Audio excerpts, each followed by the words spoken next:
Good morning to all of you. As we all know that we have finished the two chapters of our honeycomb book, and today we will study the first chapter of our supplementary book.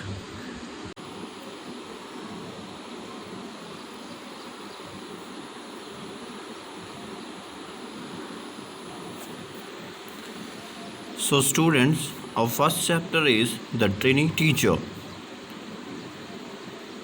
It's a short story, a biography of Ant's life. So let's start. So, do you ever heard the name of the smallest insect have you seen and the wisest? Is it the fly? No, it isn't. It is the mosquito? No, not the mosquito. Then it must be the worm. No, none of these. It is the ant, the commonest, the smallest, but the wisest insect. The story of an ant's life sound almost untrue, but people have kept ants as pets and have watched their daily behavior closely. So we know a number of facts about the tiny head, working, and intelligent creature. तो students, तो कभी आपने सोचा है कि सबसे smallest insect कौन सा हो सकता है? इस पैराग्राफ में हमें कई सारे प्रेडिक्शंस दिए गए हैं, जैसे कि क्या ये एक मॉस्किटो है, क्या एक वर्म है, या फिर एक फ्लाई है. But none of the were true, क्योंकि ये एक आंट के बारे में बात कर रहे हैं. हो सकता है ये चीज़ सुनने में हमें थोड़ी सी अनट्रू लगे, सच ना लगे, बट पीपल को आंट को एज अ पेट रखना चाहिए और उसके बिहेवियर को नोटिस करना चाहिए, क्योंकि आंट की लाइफ हमें बहुत कुछ सिखाती है. That's why they called the tiny teacher. An ant uses its feeler or antenna to talk to another ants by passing messages through them. Watch a row of ants moving up or down the wall. Each ant greets all the other coming from the opposite direction by touching their feelers. So students, ants में एक special feelers पाए जाते हैं या antenna कह सकते हैं, जिससे कि वो अनदर आंट से कन्वर्सेशन कर सकते हैं, उन्हें अपने मैसेजेस पास कर सकते हैं, उन्हें अपनी बातें बता सकते हैं. क्या आपने कभी गौर किया है, क्या आपने कभी ध्यान से देखा है कि जब आंट वॉल पे ऊपर जा रही हूँ या नीचे आ रही हूँ, तो उस रो में सामने से आने वाली आंट्स को इधर से जाने वाली आंट्स हमेशा ग्रीट करते हैं, मिलते हैं, तब उसके बाद उन्हें आगे आने देते हैं. ये शो करता है कि इनके फीलर्स और एंटीना जो होते हैं वो इनके कन्वर्सेशन में इनके हेल्पिंग हैंड होते हैं. There are many kinds of ants. The commonest among them are the black or red ants. We have seen them since we were children but haven't paid enough attention to them. Where do they live? In their comfortable homes called nests or anthills. Did you understand? Called nests or anthills. Each has hundreds of little rooms and passages. In some of these rooms, the queen ant lays eggs.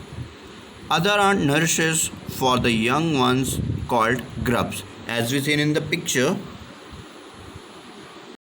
Students, हमने बचपन से कई तरह की ants देखी हैं, लेकिन इसमें ब्लैक और रेड आंट्स जो होती है वह मोस्टली हमें देखने को मिलती हैं. शायद हमने कभी बचपन में इस चीज़ पे गौर तलब नहीं किया या इन्हें अटेंशन पे नहीं की है, बट मोस्टली कॉमनली हमें यही देखने को मिलती हैं. ठीक है, इनको इन जहाँ पे ये कंफर्टेबली रहते हैं उसे नेस्ट कहते हैं या एंथिल्स कहते हैं.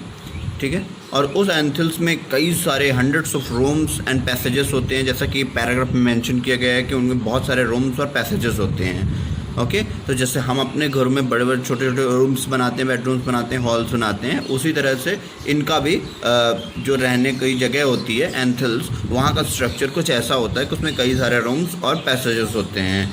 और वहाँ पे जो क्वीन आंट है वो एग्स ले करती है, और जो बाकी की आंट्स हैं जो उसे नरिश करती हैं, उसे सर्विस देती हैं, उसे केयर करती हैं, उन्हें ग्रब कहते हैं. They called grub.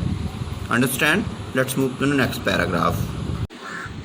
So students, every anthills have their separate workers departments. Workers have their reserved quarter. They spend most of the time searching for food. Some rooms serve as storehouse for this food. Soldiers have separate barracks. No worker has ever tried to live in a soldier's house. No soldiers has ever gone out searching for food. No workers or soldiers or cleaners has ever harmed a grub. So you see, an ant's life is very peaceful. Each does its share of work intelligently and bravely, and never fights with other members of the group. So student, did you noticed ants have a assembled system. उनके पास एक assembled system होता है जिसमें उनका working department अलग होता है, nourishment department अलग होता है, और उनके वर्किंग डिपार्टमेंट के बारे में इस पैराग्राफ में बताया गया है कि आंट्स में कई सारे वर्कर्स होते हैं, ठीक है ना, और वो अपना काम सेपरेटली करते हैं. उनमें वर्कर्स के क्वार्टर अलग होते हैं. वर्कर्स का मेन काम होता है फूड कलेक्ट करना, फूड सर्च करना, और उसको लाके जो फूड के लिए जो स्टोर्स बनाए हैं उन्होंने वहाँ पे रखना. उसके बाद सोल्जर्स के क्वार्टर अलग होते हैं. सोल्जर्स कभी वर्कर्स के क्वार्टर्स में नहीं जाते और वर्कर्स कभी सोल्जर्स के क्वार्टर्स में नहीं आते. इसके अलावा ये दोनों भी अपनी क्लीनिंग में या अपने प्रोटेक्शन में कभी भी ग्रब्स को हार्म नहीं करते हैं. तो इससे हमें ये समझ में आता है कि इनका जो सिस्टम है, आंट्स की जो लाइफ है, लाइफ साइकिल है, या उनका जो लाइफ में जो दिन भर में शेड्यूल है ना, वो काफ़ी असेंबल्ड है और काफ़ी पीसफुल है. तो स्टूडेंट्स, आज के लिए जितना